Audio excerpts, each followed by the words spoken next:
Today I'm coming to you with a couple of handstand tips. So I wanted to speak about mainly today being the kick up to handstand, or how do we get upside down if we've never gone upside down or it's been a while.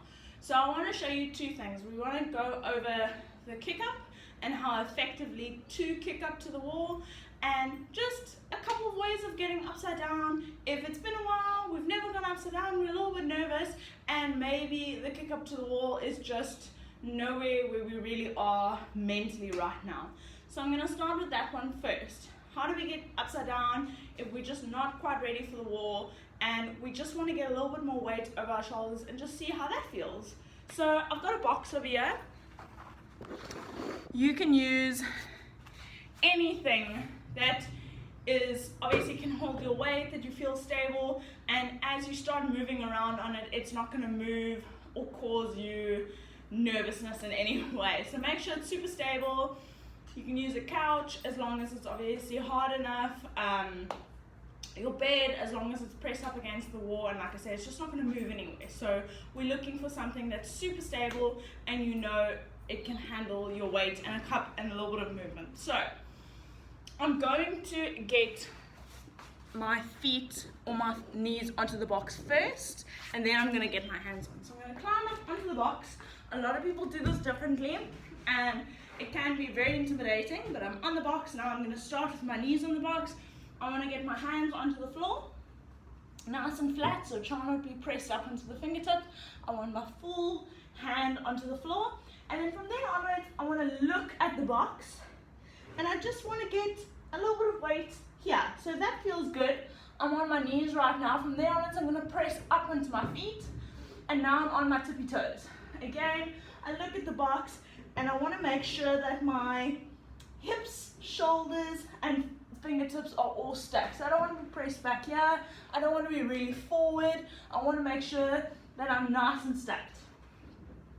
And then we can start playing around with how that feels. So you can do a couple of shoulder shifts where if I'm still on the box, I can just think about shifting some weight from hand to hand. If that feels good, I can start lifting hands off the floor. And then if that feels really good, I can start doing shoulder taps, all on my box with my hands on the floor.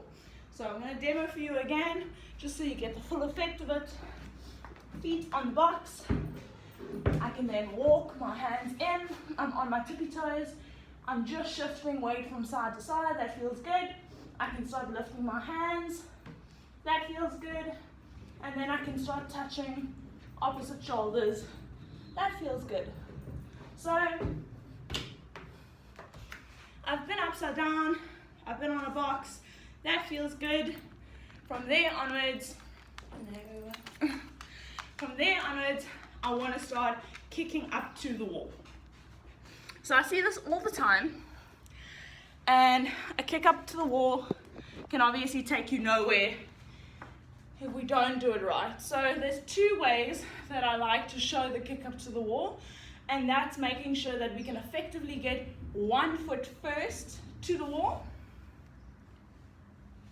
and then the other way would be what I call the donkey kick up to the wall. So I'm going to show you both, because you'll most likely get the 1 foot first, but the donkey kick is really efficiently because bad habits start coming from the one. So it's really good to understand the placing of your hips for the second one. So I'm hoping that this angle's okay, but I don't think it is.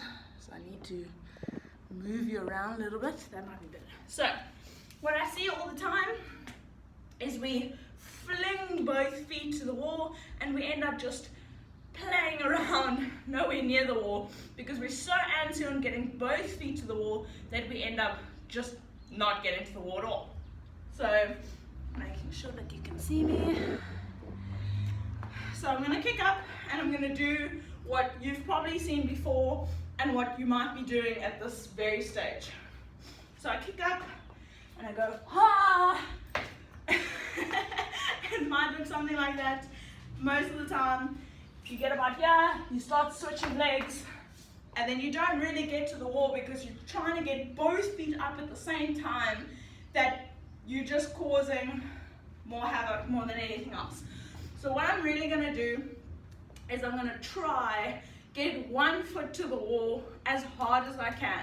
I'm putting all that effort into this back leg, getting to the wall as fast as possible. So I get my hands down, so I'm going to step into it. You're more than welcome to also place your hands, but you definitely get more momentum if you can step into it. So I step into it, I get big kick, I get my one leg to the wall, and the second leg will follow. So it's a nice big kick. A lot of people like to think of it as a lunge. So I've got my feet very much apart. I step into it and I put everything I've got into this leg, getting up nice and high. One more time, big kick, and the second leg will follow. And what tends to happen is that when we start getting better at this and we slowly want to move away from the wall, we've put so much effort into kicking the wall that we're basically going to break it, that you don't understand that placing. And that's what you tend to see with a lot of people, is that their feet will hang over a lot. This tends to cause a lot of back injuries because now you're bananaing quite a bit, and that's putting a lot of emphasis into your lower back. And that's obviously also just not the correct way to do a handstand.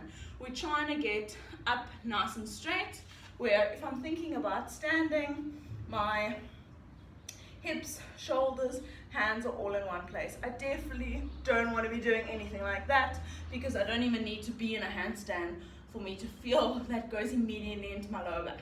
So what I had to do, and I'm speaking from experience because I've hurt my lower back quite a few times, is making sure that we can get our hips up first, because that's what ends up happening, is that by kicking up, we're getting our feet over, we're causing the biggest part of our body, being our legs, to get up. And what needs to happen is that our hips need to stack our shoulders, and that's how we get into correct handstand. It's not really about where our feet are, it's making sure that we can get our hips in line with our shoulders, and that's what creates the handstand. So I need to get my hips over my shoulders, so I can get myself into this downward dog position.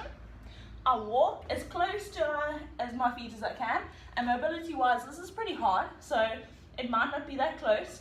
And then I want to do a little kick, and I want to think about getting my hips up, and then from there onwards I start creating a bigger and bigger donkey kick until eventually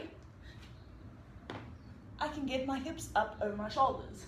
So now, again, this is a lot harder than what it looks, but because we're so worried about our feet getting up again, then we end up just being over here, instead of putting so much emphasis into hips forward, hips up, that we forget about the main part, is that we need to get the biggest part of our body over our shoulders. So make sure that it's an effective kick, that I'm pushing my hips up, or hips towards the wall, or hips over shoulders, whichever direction you want to think of it as.